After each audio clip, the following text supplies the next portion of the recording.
Hey, welcome. We got a good one for you today. No, this one's actually really good. What are we, like 3 minutes in? We're 3 minutes in. It's in regards to Bill C-22 and the Telecommunications Act. Again, we're looking at Canada Info. Can we scroll up Canada Info? Good channel. They do a good summation of the House of Commons.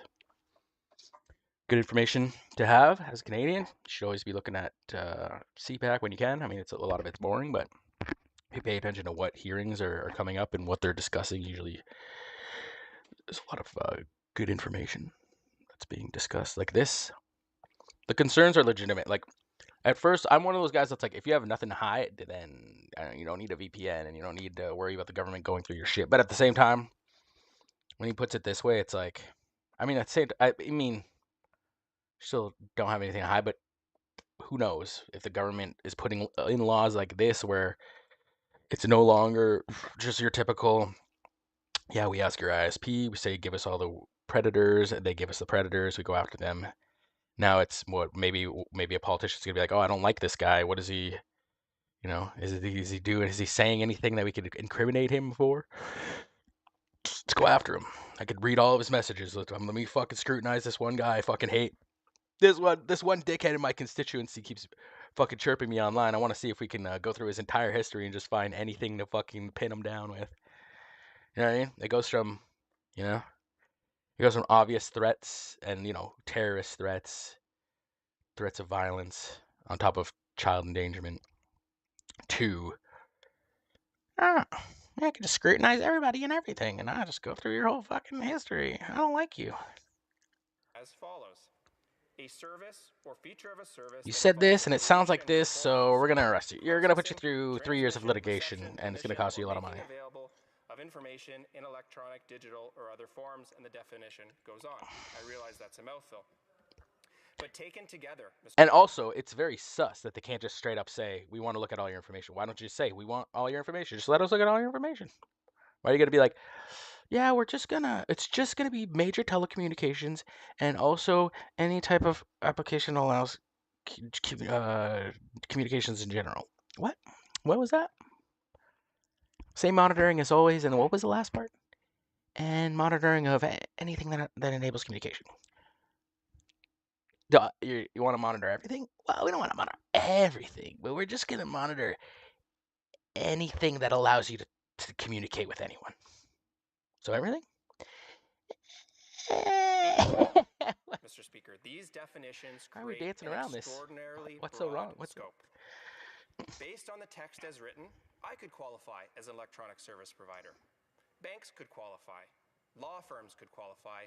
News media could The qualify. general... They all create, store, and transmit electronic It's information to too much of a Canadians. general So language. where exactly are the boundaries? I've not heard them yet, including from the There has to be Minister of some, Justice. yeah, The privacy. Liberals who propose this bear the burden of delineating those boundaries clearly and But it's narrowly, true though, and they like have if the failed government to could do just so. tap into your shit and just This take any failure becomes information anytime they problematic want, when we get to anyone can secret take advantage of orders, those which we'll lanes. do Like just shortly. the fact that there is A privacy is subset of these electronic the service way that providers, privacy Mr. works is that Speaker, will be those designated channels as don't core exist, so there's providers. a way for We you don't to, know which companies you know will what I mean, fall into this category have that because the information be Liberals have not private. told Canadians. But It will also be be able to, proposed in regulations sometime in the give you future. to your taxes, What your we do financial know is that information. core providers will be required to build technical capabilities into their systems, allowing Like government to backdoors. access Canadians' data.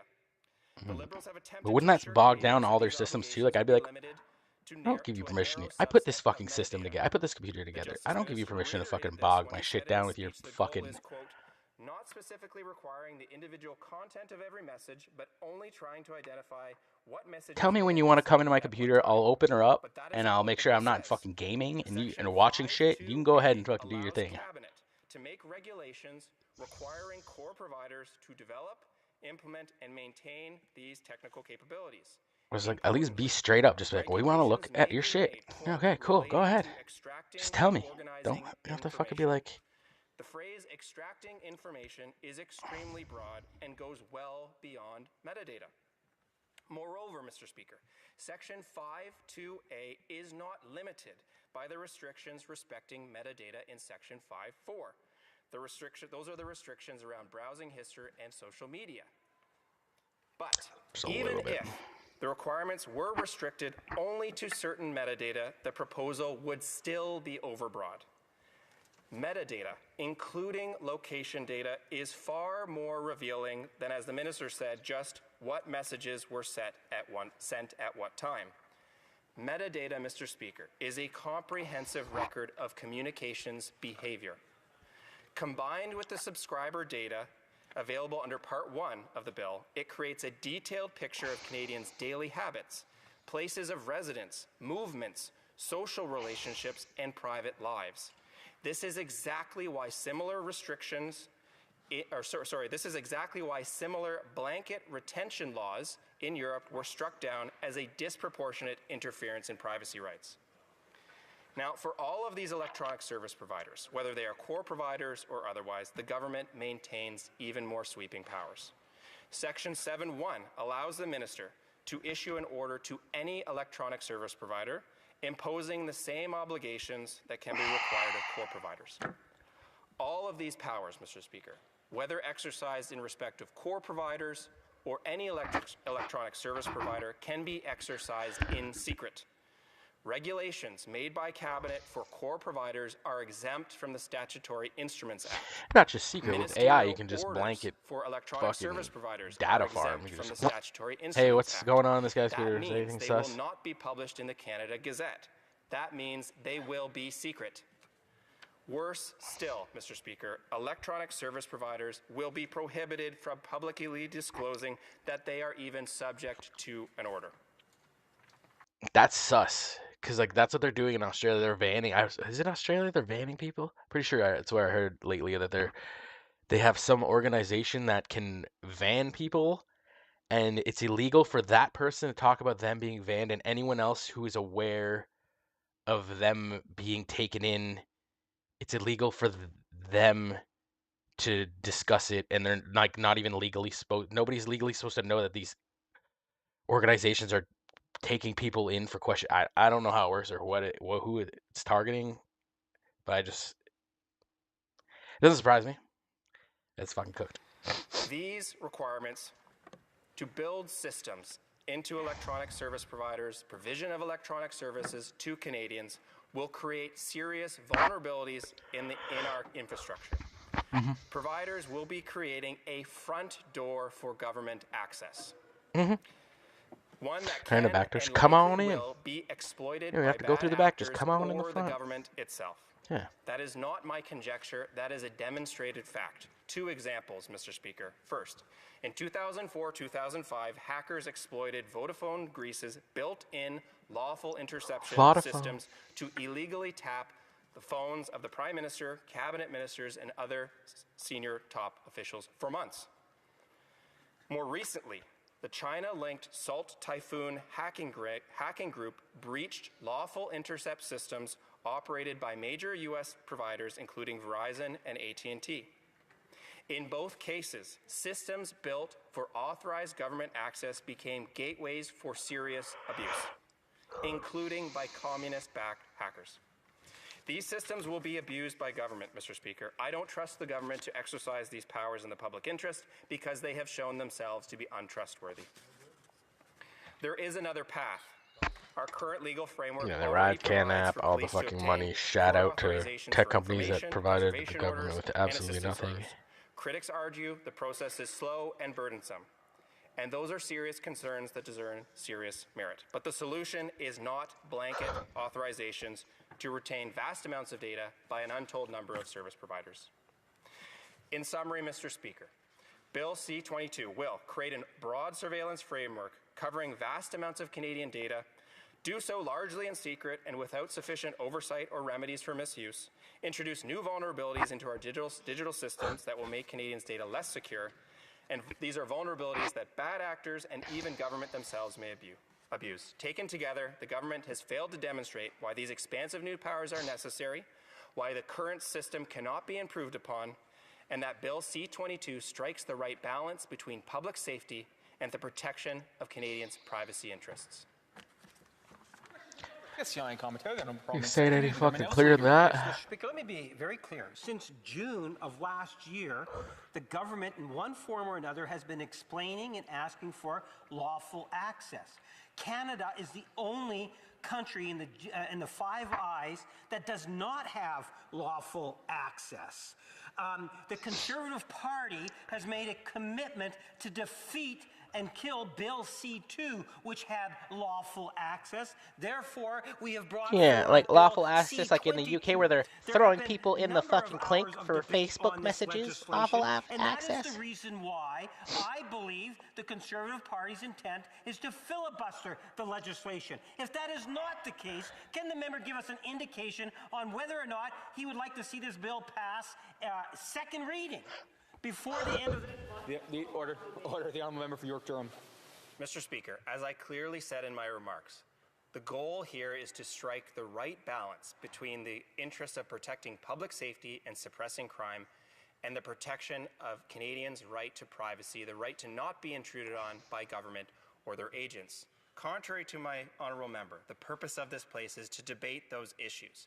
We are here once again because the government has failed consistently over 10 years to bring forward a piece of legislation that adequately balances those rights.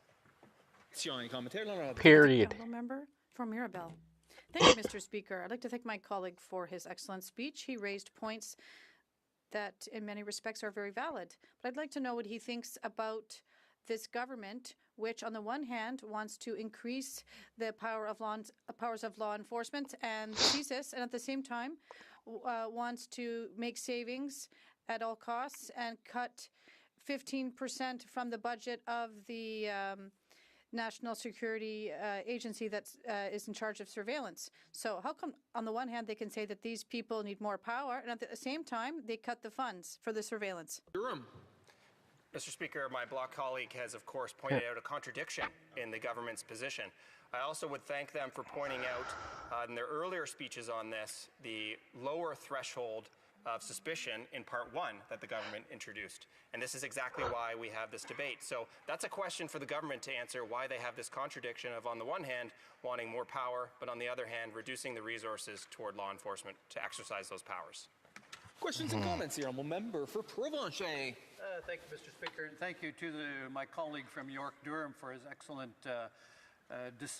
dissection of Bill C-22 Part 2. And I would like to just further ask questions.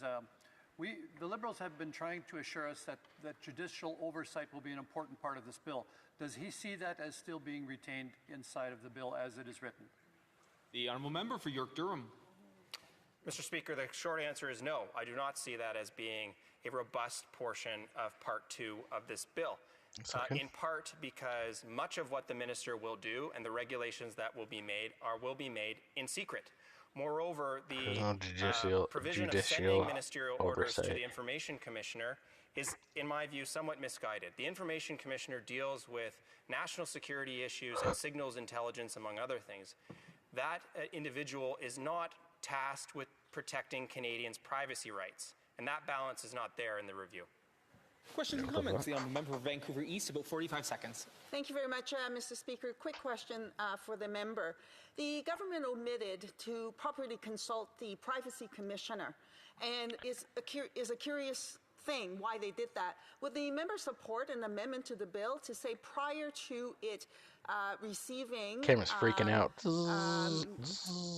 full authority for the bill to be brought before the Privacy Commissioner for consultation and recommendations? The honourable member for York Durham. Thank you, Mr. Speaker. Of course, the opposition is always open to considering all reasonable amendments to the bill. I think all reasonable amendments in your bill. Chinese EVs, hidden risks. Yeah, no shit, hidden risks, bro. Lebanese pager attack. What more do you want? Let's look up Lebanese pager attack.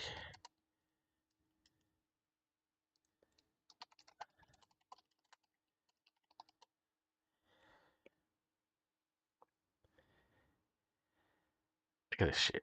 Boom. There's kids that died. There's people that are blown in half. This guy got lucky. I think he was severely injured, but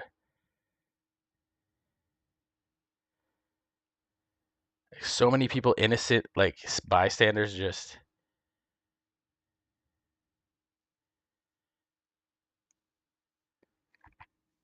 This is only a year ago, yeah.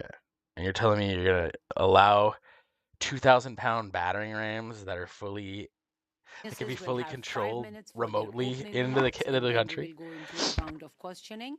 And we will begin Advanced with technology. Dr. The Burton. whole point of the Please go EV ahead. is You that will it have has 5 minutes. advanced computers in it, as Wi-Fi, as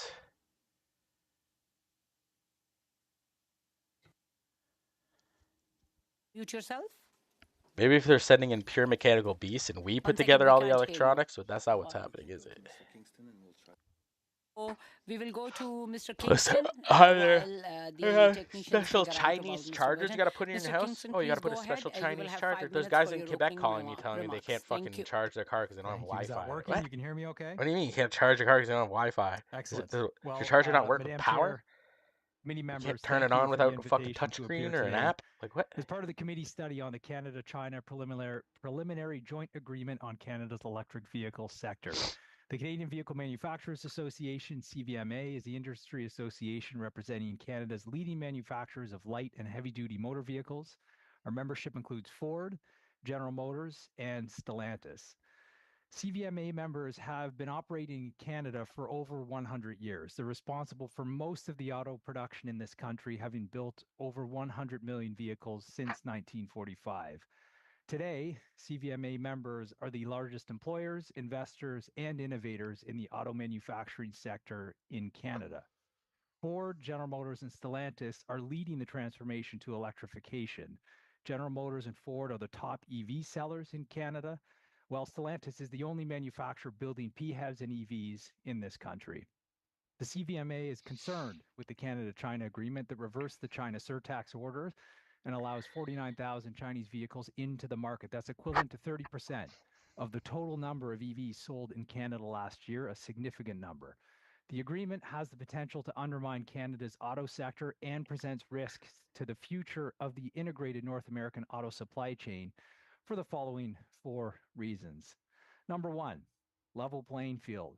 China does not adhere to many of the rules-based trade and investment principles that have been fundamental to the success of the auto industry and the Canadian economy. China's state-directed industrial policy has provided subsidies totaling US $230 billion between 2009 and 2023. Today, domestic EV manufacturing capacity exceeds demand by 3 times, with the surplus product exported and in many instances dumped in markets abroad. China's vehicle exports have grown from 1 million units in 2020 to 6 million in 2024 and are on track to achieve 9 million by 2030. Damn. Chinese manufacturers have a cost advantage due to weak or non-existent labor rights that have suppressed wages and artificially lower the cost of production. According to analysis by Reuters, the estimated hourly wage paid at 30 Chinese auto companies is between 14 yuan, that's about $1.93 US, to 31 yuan, which is about $4.50 US. Jesus In comparison, Christ. CVMA members are unionized, with production assemblers paid an average hourly wage of $44.52 Canadian, plus generous pensions and benefits. Secondly, security risks. In 2024, Canada committed to banning Chinese connected vehicle software and hardware to protect Canadian drivers from foreign actors manipulating these technologies. The Canada-China agreement is incompatible with this commitment. Clarity Hmm. is needed on the federal government's position on the risks posed by Chinese connected vehicles to Yeah, unless they're Canadian sending drivers. gutted EVs, like Number 3, the interaction electronically with EV gutted EVs, mandates. like The federal government announced 3 months ago that the EV mandate would be repealed. In September of last year, the federal government announced that the 2026 model year targets would be paused. Despite these announcements, nothing has happened. The mandate remains in place today. Under the EV mandate, Chinese OEMs could earn up to $980 million per year selling compliance credits. This is an incomprehensible outcome at a time when manufacturers are already under significant pressure from US tariffs. And finally, the importance of US alignment. the CVMA strongly supported the federal government's China surtax order that levied that 100% tariff on Chinese manufactured EVs because we must align ourselves with the US approach to China. We cannot be out of step with our largest trading partner on China as we approach a very sensitive time with respect to the review of our CUSMA agreement. There is simply too much at stake for the auto industry and the Yeah, broader Canadian the economy states and if we are Mexico already perceived made their by unilateral Washington as agreement. They being just out of announced it step today. and misaligned We're out. on how to deal with China. Thank you for the opportunity to address your committee, and I look forward to answering any questions that you may have. Thank you, Mr. Kingston. And we will go back now to Mr. Burton. Mr. Burton, please go ahead. You will have 5 minutes for your opening remarks.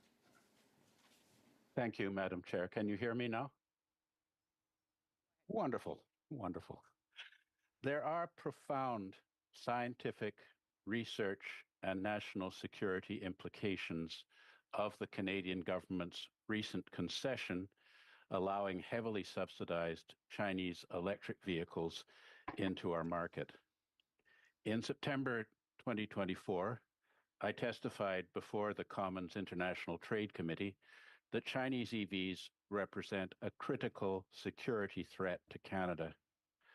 The previous month, the U.S. National Security Advisor at the time, Jake Sullivan, what are the potential consequences of the Liberals taking Canada down this road from the U.S.?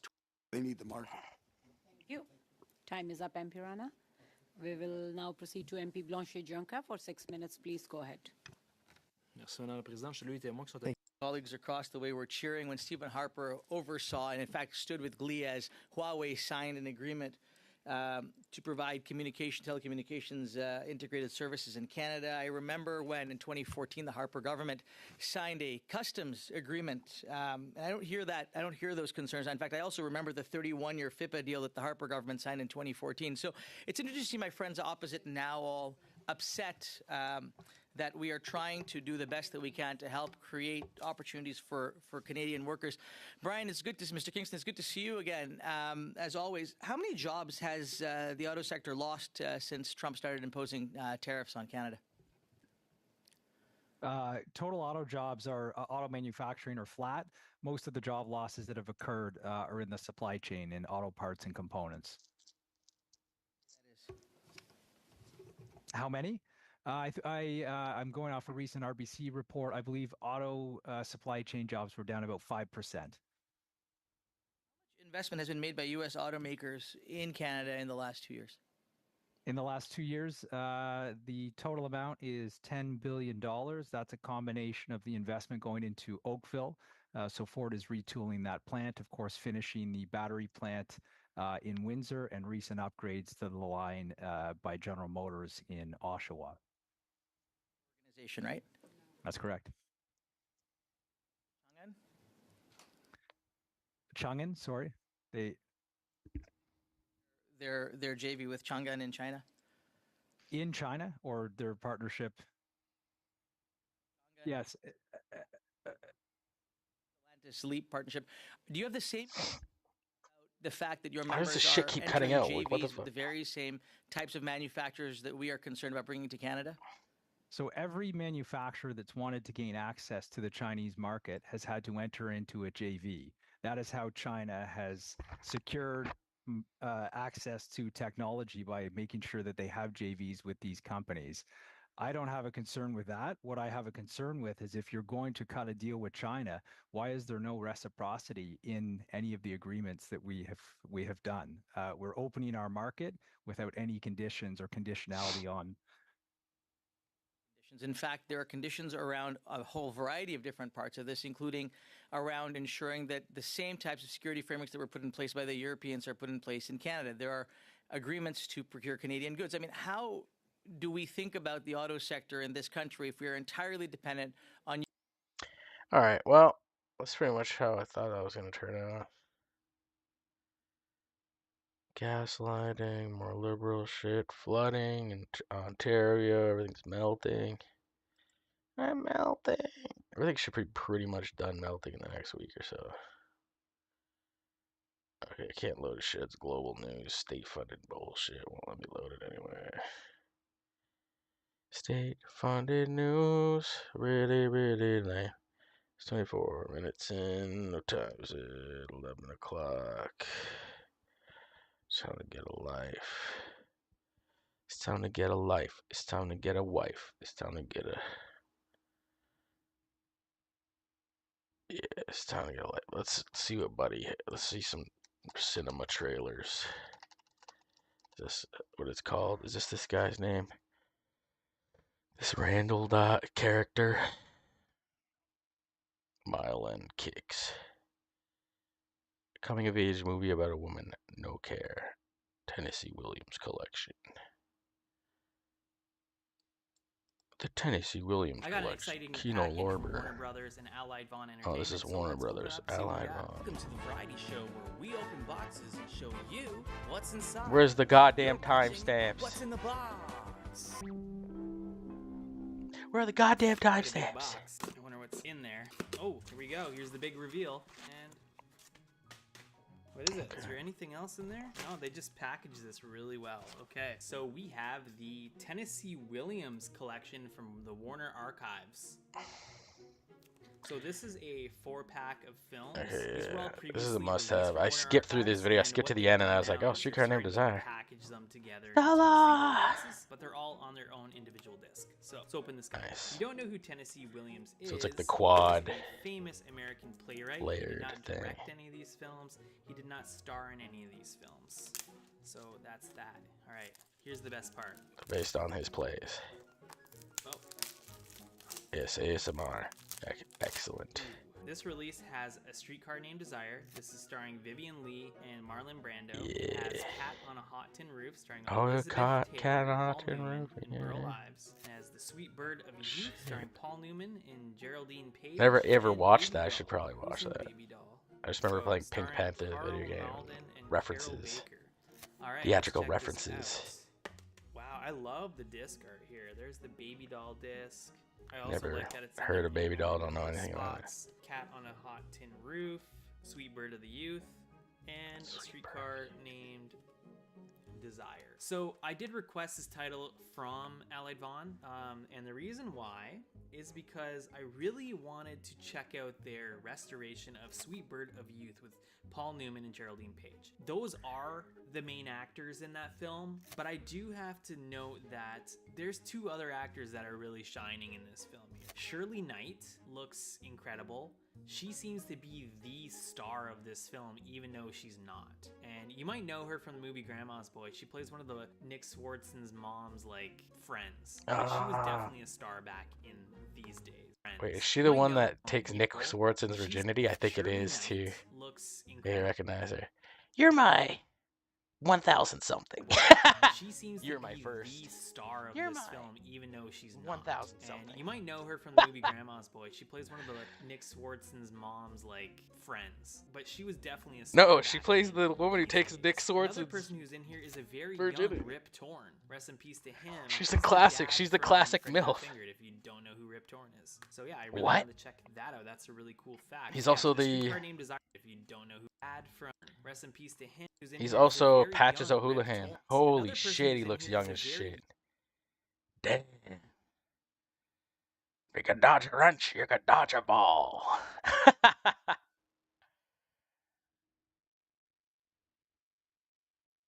think I drink my own urine because I'm crazy? No, it's because it's sterile and I like the taste.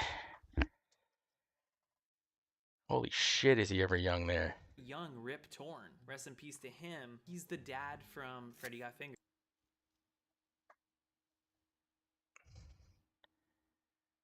Rip Torn. If you don't know who Rip Torn is. So yeah, I really wanted. That's not treasure, dumbass. That's soap on a check rope. that out. That's a really cool fact. Yes, A Streetcar Named Desire is also a phenomenal film. Now, it doesn't say if any of these have special features. He on has them, patches, and right? Yeah, I'm pretty I'm sure. Assuming they do, because I know that each individual release had special features, but I think. Yeah, it is. Couldn't hit water if you fell out of a boat. Where's your killer instinct, son? You gotta get angry. You gotta get mean. That's the only way you can play. You couldn't hit water. You gotta get angry. Yeah, it really wasn't the one I want. I want to see. You could dodge a wrench. I want to see. What's his face? you're going What's to his learn name, to be Jason or something? true dodgeballers, then you've got to learn the 5 Ds of dodgeball. Dodge, duck, dip, dive, and dodge. If you master the 5 Ds, no amount of balls on earth can hit you. Quebec, go ahead. Me or yeah, shouldn't we like Quebec, learn by go dodging ahead. balls that are thrown at us? Or Little fairy That's boy. what this sack of wrenches is for.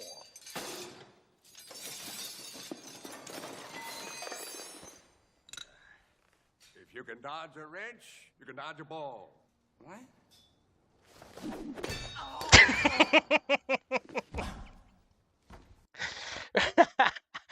One of the best slapstick moments in theatrical history. Let's see that again. You can dodge a wrench.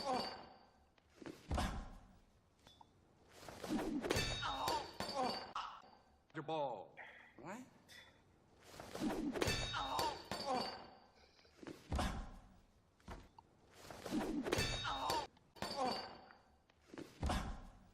Wait, that's...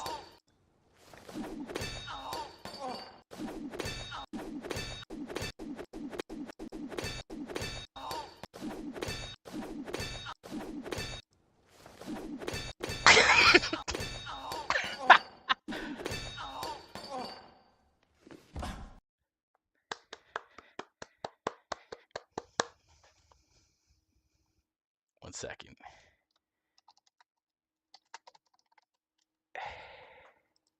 All new helmet. The all new Ow My Balls!